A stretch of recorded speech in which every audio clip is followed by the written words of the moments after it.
শুভ বিশ্বকর্মা পুজোর আন্তরিক প্রীতি ও শুভেচ্ছা জানাই আমার সকল সম্মানীয় দর্শক শ্রোতা বন্ধুদের। আজ ভাদ্র সংক্রান্তি ও পবিত্র বিশ্বকর্মা পুজোর দিনে একটিবার অন্তত শ্রবণ করুন বাবা বিশ্বকর্মার এই ব্রত কথা ও পাঁচালী। বিশ্বকর্মা হিন্দু শাস্ত্র অনুযায়ী দেবতাদের শিল্পী। তিনি সবার কাছে দেব শিল্পী নামে পরিচিত। বিষ্ণুপুরাণ মতে যোগসিদ্ধা বিশ্বকর্মার মাতা এবং অষ্টম বসু প্রভাস তাঁর পিতা। যোগসিদ্ধা হচ্ছেন দেবগুরু বৃহস্পতির ভগিনী। অষ্টম বসু প্রভাস হচ্ছেন ধর্মের ঔরসে দক্ষ রাজার কন্যা বসুর্যার গর্ভের সন্তান। বিশ্বকর্মার ব্রত কথা। কাশী শহরে একজন রথ চালক সারাদিন তার রথ চালানোর কাজ করত এবং পেশার খাতিরে অনেক সময় দেশে নানা জায়গায় তাকে ভ্রমণ করতে হতো। সংসার নির্বাহের জন্য কঠোর পরিশ্রম করার পরেও সে দরিদ্র ছিল। তারপর তার আবার সন্তানও ছিল না। সে আর তার স্ত্রী দীর্ঘদিন যাবৎ কোনো সন্তানাদি না থাকায় তাদের মনের মধ্যে সন্তানের চাহিদা ছিল। সন্তান প্রাপ্তির আশা, অর্থ প্রাপ্তির আশায় তারা দুজন সাধু সন্ততির কাছে গিয়ে ধর্ণা দিত। তাতেও কোনো লাভ হতো না। তখন তাদের এক মহর্ষি অমাবস্যা ও বিশ্বকর্মা পুজো পালন করার কথা বললেন। তিনি বলেন, এই পুজো করার মধ্যে দিয়ে তাদের সর্বমনস্কামনা পূর্ণ হবে। বাবা বিশ্বকর্মার কৃপায় সেই দক্ষতা তারা অর্জন করবে, যার মাধ্যমে কাঙ্ক্ষিত ধন সম্পদ এবং সন্তান তারা অর্জন করতে পারবে। এরপর দুজনেই মিলিতভাবে ধুমধাম করে ভাদ্র সংক্রান্তিতে বাবা বিশ্বকর্মার পুজোর মাধ্যমে এই ফল তারা লাভ করল। ওই রথ চালকের বাবা বিশ্বকর্মার আশীর্বাদে একটি নিজের কারখানাও হলো, পুত্র সন্তান হলো। এইভাবেই বিশ্বকর্মা দেবের কৃপা প্রাপ্তির আশাতে নিয়মিত প্রত্যেক বছর ভাদ্র সংক্রান্তিতে বিশ্বকর্মা পুজোর আয়োজন করা হয়ে থাকে এবং এভাবেই তার পূজার প্রচলন হলো। রাবণের রাজপ্রাসাদের সাথে সুন্দর উদ্যান, গোষ্ঠ, মন্ত্রণাগৃহ, মনোরম ক্রীড়াস্থান, রাজপ্রাসাদের কারুকার্য ইত্যাদি দেবশিল্পীর নিখুঁত শিল্পকলার পরিচয় দেয়। এছাড়া ভাগবত পুরাণ অনুসারে দ্বারকা নগরীর যে সুরক্ষিত ভাস্কর্য কলা কৌশলের একটি ধারণা পাওয়া যায়, তাতে শিল্পী বিশ্বকর্মার শিল্পকে দেখে আশ্চর্য হতে হয়। বিশ্বকর্মার অপর নির্মাণ হল দেবপুরী। তিনি সমস্ত সৌন্দর্যকে মিলিয়ে এই পুরী নির্মাণ করেছিলেন। এই পুরীকে পাওয়ার জন্য বারংবার অসুরগণ সুরলোকে হানা দিয়েছিলেন। তাই দেবশিল্পী বিশ্বকর্মার সৃষ্টিকে আমরা সকলেই প্রণাম জানাই। মৎস্যপুরাণ বলে, কি কূপ, কি প্রতিমা, কি গৃহ, কি উদ্যান, সকল কিছুর উদ্ভাবক হলেন বিশ্বকর্মা। শুধু এখানেই বিশ্বকর্মার সৃষ্টি শেষ নয়। যে বিমানে চড়ে দেবতারা গমন করেন তাও তাঁরই তৈরি এবং বিভিন্ন দিব্য বাণ যা কেবল দেবতাদের অস্ত্রাগারে থাকে তাও বিশ্বকর্মার তৈরি। যে ধনুক দিয়ে ভগবান শিব ত্রিপুরাসুরকে বধ করেছিলেন, যে ধনুক পরশুরামের কাঁধে শোভা পেত, সেই ধনুক বিশ্বকর্মার সৃষ্টি। বৃত্রাসুর বধের জন্য বিশ্বকর্মা দধীচি মুনির অস্থি থেকে বজ্র নির্মাণ করে দেবরাজ ইন্দ্রকে দিয়েছিলেন। বিষ্ণুপুরাণ অনুযায়ী ত্বষ্টা নামক এক শিল্পী ছিল, যিনি বিশ্বকর্মার পুত্র। দেবতাদের শিল্পী যেমন বিশ্বকর্মা, তেমনি অসুরদের শিল্পী হলেন ময়দানব।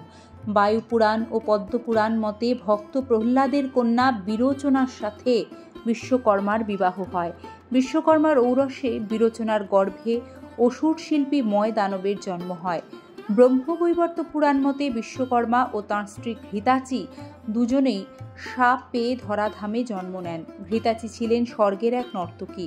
তাদের 9টি সন্তান হয়, যথা মালাকার, কর্মকার, কাংসকার, শঙ্খকার, সূত্রধর, কুবিন্দক, কুম্ভকার, স্বর্ণকার, চিত্রকর। বিশ্বকর্মা প্রত্যেককেই নানান শিল্প শেখান। তিনি মালাকারকে পুষ্পশিল্প, কর্মকারকে লৌহ শিল্প, কাংসকারকে কাংসশিল্প, শঙ্খকারকে শঙ্খশিল্প, সূত্রধরকে কাষ্ঠশিল্প, কুবিন্দককে বয়ন শিল্প, কুম্ভকারকে মৃৎ শিল্প, স্বর্ণকারকে অলঙ্কার শিল্প, চিত্রকরকে অঙ্কন শিল্প শেখান। দেবশিল্পী বিশ্বকর্মার এক মেয়ে তার পিতার অমতে বিয়ে করেছিল। এই কারণে বিশ্বকর্মা বানর হয়ে পৃথিবীতে জন্মান।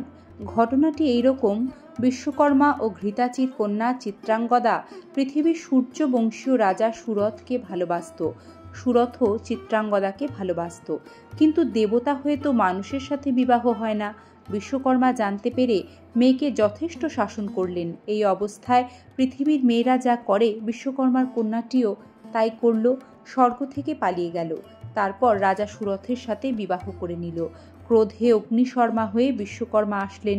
কন্যা ভাবলেন পিতা বুঝি আশীর্বাদ করতে এসেছেন, কিন্তু না, বিশ্বকর্মা অভিশাপ দিলেন। কন্যার বিবাহ বিচ্ছেদ হোক এমন অভিশাপ দিয়ে বসলেন অত্যন্ত ক্রোধে। কিন্তু সনাতন ধর্মে যেহেতু বিবাহকে অত্যন্ত পবিত্র সম্পর্ক মানা হয়, যেখানে বিবাহ বিচ্ছেদের বিষয়টিকে অশুভ বলে ধরা হয়, তাই মহর্ষি ঋতধ্বজ ভাবলেন দেবতা হয়ে বিশ্বকর্মার একই পশুর মতো বুদ্ধি হলো। মুনি তখন বিশ্বকর্মাকে বানর কুলে জন্মাবার অভিশাপ দিলেন। বিশ্বকর্মা বানর হলেন। অবশেষে একসময় তিনি কন্যার বিবাহ মেনে নিলে কন্যা ও দেবশিল্পী বিশ্বকর্মা দুজনেরই শাপ দূর হয়।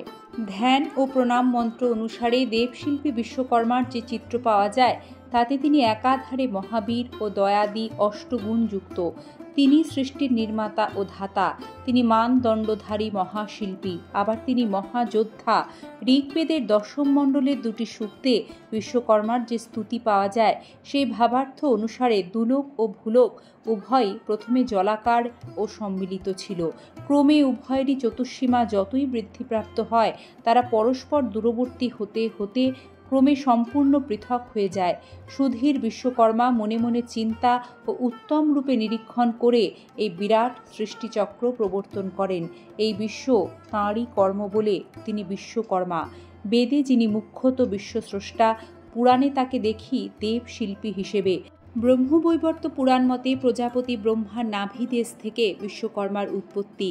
তিনি চতুর্ভুজ, তার বাহন হাতি, তার হাতে দাঁড়িপাল্লা থাকে। দাঁড়িপাল্লার দুটি পাল্লা জ্ঞান ও কর্মের প্রতীক, উভয় সমতা বজায় রেখেছেন তিনি। এছাড়া তিনি হাতুড়ি ধারণ করেন, যা শিল্পের সাথে জড়িত। হে দেবশিল্পী বিশ্বকর্মা, মহাবীর মহাযোদ্ধা, আপনার চরণে প্রণতি জানাই। দেবশিল্পিনো মহাভাগো দেবানাং কার্য সাধক, বিশ্বকর্মণ নমস্তাভ্যাং সর্বাভীষ্টং প্রদায়ক। বন্ধুরা, ভাদ্র সংক্রান্তিতে বিশ্বকর্মা পুজোর পাশাপাশি রান্না পুজো, যাকে অরন্ধন বলা হয়, এবং মা মনসারও কিন্তু পুজো হয়। আর যা আলোচনা না করলে ভাদ্র সংক্রান্তির আলোচনাই অসম্পূর্ণ থেকে যায়। ভাদ্রের শেষে সংক্রান্তিতে মনসা পুজো হয়, আর এই মনসা পুজোর অবিচ্ছেদ্য অঙ্গই হলো অরন্ধন। ভাদ্রে রান্না করে আশ্বিনে খাওয়া এই পুজোর ঐতিহ্যবাহী অন্যতম রীতি। বন্ধুরা, আমাদের এই সিংহরা ডোরবেল চ্যানেলটি আপনাদের সকলকে জানায় ভাদ্র সংক্রান্তিতে বিশ্বকর্মা পুজো, মনসা পুজো এবং রান্না পুজোর শুভেচ্ছা। আপনাদের কাছে বিনীত অনুরোধ, এই ধরনের সনাতনী বার্তা নিয়মিত পেতে চ্যানেলটি সাবস্ক্রাইব করে বেল আইকন প্রেস করে একটি লাইক দিয়ে সাথে থাকার। আগামী পর্বে আবারও দেখা হবে এমনই কোনো সনাতনী বার্তা নিয়ে। সুস্থ থাকবেন, নিজেদের খেয়াল রাখবেন। হরে কৃষ্ণা, রাধে রাধে।